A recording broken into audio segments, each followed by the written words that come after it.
Either for ladder, you're cutting channels in the billet, or raindrop, you're basically melon balling the billet. With the intention of, as you even that billet down, those negative spaces you've cut or drilled into it become pushed to the surface. So in raindrop, you have layers from the bottom coming up to the surface in concentric rings.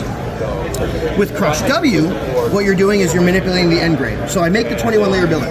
We're going to look at the billet lengthwise, okay? Now, if I take that billet and I flip it on edge and crush in the corners a little bit, which is known as re-squaring on the bias, what that does is it initiates some movement in those layers. Like it gets them to start to wiggle a little. Once you've initiated that movement, you flip the billet on edge and crush down hard.